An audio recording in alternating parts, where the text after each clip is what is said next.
नमस्ते प्यारी सखियों। कर्मों का दंड कैसे मिलता है, आज हम इस कहानी पे लाए हैं। तो इसीलिए अपने जीवन में अच्छे कर्म कर लेने चाहिए, कभी भी कोई गलत काम नहीं करना चाहिए। तो ये कहानी इसी से संबंधित है कि कैसे एक व्यक्ति को अपने ही पुत्र के यहाँ कुत्ते के रूप में एक माँ को अपने ही पुत्र के घर में कुतिया के रूप में जन्म मिला और उसके पिता को बैल के रूप में। तो कहानी शुरू करने से पहले आप सबसे विनती है कि चैनल को सब्सक्राइब कर लें, लाइक करें, कमेंट करें और प्लीज़ नोटिफिकेशन जरूर ऑन कर लें। आप सबसे विनती है प्लीज़। मैं तनु पीसफुल लाइफ आप सबका स्वागत करती हूँ अपनी इस नाहिक कहानी में। तो कहानी यहाँ से शुरू होती है कि एक पंडित जी थे और उनकी धर्मपत्नी थी। तो दोनों पति पत्नी बहुत ही लोभी वृत्ति के थे और वो अपना धन धान जीवन सबसे पंडित जी कथा करते थे, तो कथा वथा करते थे, पर वो किसी को एक कौड़ी दान नहीं करते थे और जितना धन होता था उसको संचय करते रहते थे। उनके मात्र एक पुत्र था, वो पुत्र भी उनका हमसे जैसे पिता वैसे पुत्र। तो धीरे धीरे उनका शरीर शांत हुआ, पंडित जी का, और पीछे उनकी धर्मपत्नी का भी शांत हुआ। तो जब उन्होंने दान पुण्य कभी नहीं किया और सबसे दान लेते ही रहे। उन्होंने अपने जीवन में कोई शुभ कर्म नहीं किया, केवल यही जो कथा कहते हैं और उसके पीछे दान ले लेते हैं। तो कथा करने का अगर दान ले लिए तो आपका वो पुण्य फल आप नष्ट हो जाता है। इसीलिए कहते हैं कि निस्वार्थ भाव से भगवान की पूजा करनी चाहिए। तो उन्होंने जिंदगी भर दान ही लिया, अच्छे लोगों से भी दान लिया, छोटे लोगों से भी दान, सभी लोगों से वो दान स्वीकार करते थे। उनका उसमें कोई भेदभाव नहीं रहता था। इस वजह से उनको बैल के रूप में जन्म मिला, वो बैल हुए। और जो उनकी पत्नी थी तो वो खाना बनाने में वो सब करने में कंजूसी करती थी, और जिसके यहाँ हो जो कोई कुछ मांगता था, क्या कुत्ता हो ये हो, तो इस वजह से वो अपने ही पुत्र के द्वार पे कुतिया बनी। तो उन्होंने एक दिन क्या हुआ कि उनके पुत्र की शादी हुई थी, उसकी धर्म पत्नी आई थी, तो पुत्रवधू थी उनकी जो, तो उनके पुत्र हुआ। उसके पहले ही इनका शरीर शांत हो चुका था। तो ये बैल के रूप में उनके यहाँ वो गए लेने, तो बैल के रूप में वहाँ थे। तो और वो जो थी वो वहाँ बैठी थी। तो उनकी जो पुत्रवधू थी, उन्होंने कोई बहुत बड़ा हमसे त्योहार किया था, मतलब जन्मोत्सव किया था अपने पुत्र का। तो उसमें उन्हें बहुत से लोगों को निमंत्रण दिया था, बहुत से लोगों को निमंत्रण दिया। सब लोग आए वहाँ, भोजन पानी सबके लिए व्यवस्था थी। सब लोग आए, भोजन पानी कर रहे हैं, सब कुछ कर रहे हैं, पर हमसे अगर एक बार दो बार जाएं तो कुत्ता को कौन अपने घर में घुसने देता, तो उनको डांट के भगा दिया जाता था। पर यहाँ पे पूरे दिन चारे की व्यवस्था मतलब कि चारे कह रहे हैं, यहाँ पे सबके लिए व्यवस्था होती रही, पर उन जो बैल थे उनके लिए कोई चारे की व्यवस्था नहीं हुई। वो दिन भर वहाँ भूखे रहे। और जो इनकी पत्नी थी, जो कुतिया थी, उस लड़की की माँ जो थी वो कुतिया बन गई थी। तो वो जो कुतिया थी वहाँ पे, तो वो दिन भर वही घर के आगे पीछे नाचे, पर मन में उनको अपने कम से कर्म याद थे। तो इस वजह से उनको पता था कि मेरा पुत्र है, मेरी पुत्रवधू है, हम यहाँ पे मतलब पहले हम यहाँ की मालकिन थे, अब हम इस मतलब कुटिया हो गए हैं। तो उन्होंने कहा कि ऐसा है, अब सोचती रही कि क्या पता हमको कुछ खाने को मिल जाए। तो दिन भर वो आगे पीछे घूम, जितनी बार जाए अंदर उतनी बार उनके पुत्रवधू उनको डांट के भगा दें। तो कहीं और बेचारी कुछ बोल भी ना पाए, हट अपना घूम ही रही थी।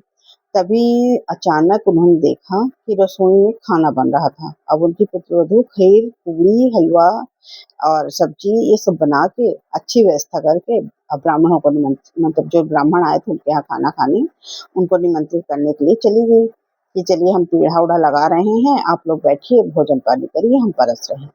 अब जैसे ही वो गई, इतने में एक सांप आके खीर के अंदर मुंह डाल दिया। अब वो कुतिया वहां देख रही थी, तो उसने देखा, तो उसने कहा अभी ये ब्राह्मण अगर भोजन कर लिए तो सब के सब मर जाएंगे, और सब मर जाएंगे तो क्या नाम से मेरे पुत्र के ऊपर आक्षेप लगेगा और उसको पाप भोगना पड़ेगा।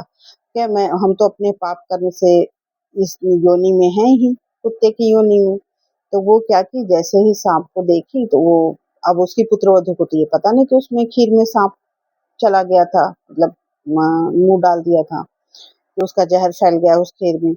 तो उन्होंने क्या किया कि कुतिया ने देखा कि जैसे ही साँप ने उसके खीर में मुँह डाला, वो देख रही थी।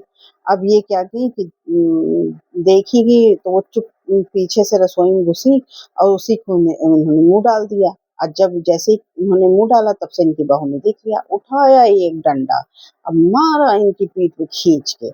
लो, अ, बताओ, इतना भोजन पानी हमने बनाया और क्या हमसे कुत्ता ने जूठा कर दिया। अब वो दूसरा भोजन बनाई तो पंडित जी लोग पाए और फिर चले गए। अब रात हुई तो ये इनकी कमर पे चोट लग गई थी, तो इनकी जो रीढ़ की हड्डी वो टूट गई थी। तो कराहते-कराहते वहीं गौशाला में आई जहाँ वो बैल खड़े थे। तो कहीं, और हो कुछ भोजन पाऊ, मतलब खाई कुछ? तो कहीं क्या पाए, क्या हमसे वहाँ पे गए, तो वो सारी बात बताई कि पंडित जी लोग खाना बना था, हम वहीं अगल-बगल टहल रहे थे, बार-बार भगा दे रही थी, और जब देखे उसमें साँप मुँह डाल रहा है, तो इसीलिए हम उस बटली में अपना मुँह डाल दिए ताकि इनके ऊपर कोई पाप न लगे। और तो कहीं आप पाए कुछ? क्योंकि वो दोनों अपनी पूर्व जन्म की योनि से एक-दूसरे को पहचान रहे थे कि ये मेरी पत्नी है, वो जान रही थी मेरे पति हैं। तो कहीं आप कुछ पाए? कहें कहाँ, इतने लोगों का भोजन हुआ, आज हमारे लिए तो चारे की व्यवस्था भी नहीं की। अब वहीं वो उनकी पुत्रवधू उनकी बातें अचानक वहीं आ गई थी। अचानक उन दोनों की बातें सुन ली। अब वो थर-थर काँपने लगी। वो जाके अपने मतलब पति को बताई। कहें ऐसा है कि ये जो बैल है ये आपके पिताजी हैं, और ये जो कुतिया है ये आपकी माताजी। कहें क्या है? कहीं अपने कर्मानुसार इन्होंने अगले जन्म में कुछ किया नहीं था। दोनों की बातें अभी हमने सुनी है, दोनों बात कर रहे थे। कहें कि सच में? कहें हाँ। फिर उन्होंने वहाँ जाके तो वो उनके पैर छुए। तो कहे मैं पूर्व जन्म में तुम्हारा पिता था, अपने कर्म के अनुसार दान पुण्य नहीं किया तो मैं इस जन्म में बैल बन गया। क्योंकि जो बैल की योनि उसे मिलती है जो दूसरे का धन खा लेता है, तो बैल बन के उसका इस जन्म में हमसे कर्ज अदा करता है। तो कहीं माताजी, कहीं कुतिया, वो बेचारी वहीं तो जैसे ही वो पुत्र आया तो वो भूख से तड़बड़ा ही रहा था।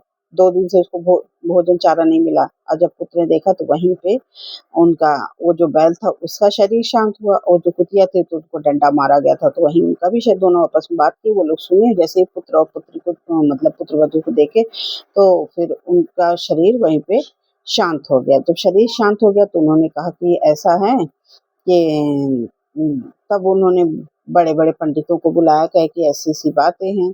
तो कहे कि मेरी माताजी ने मेरी वजह से, मतलब कि उन्होंने उसमें मुँह डाला तो इन्होंने मारा, इस वजह से इनका शरीर टूटा हड्डी, और ये इनकी मौत हो गई, मतलब शरीर शांत हो गया।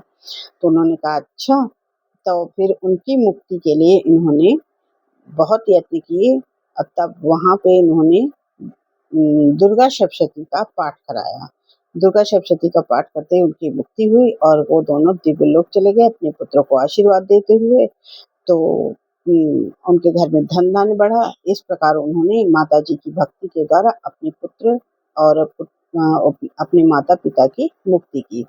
तो फिर मिलते हैं सखियों नए वर्जन में, नई कहानी के साथ। आप लोगों को कहानी कैसी लगती है प्लीज़ बताइएगा। आप कहाँ से देख रहे हैं ये भी बताइएगा, और चैनल सब्सक्राइब ज़रूर कर लीजिएगा। तो बोलो जय माता दी, बोलो माँ दुर्गा की जय, माँ जगदम्बे की जय।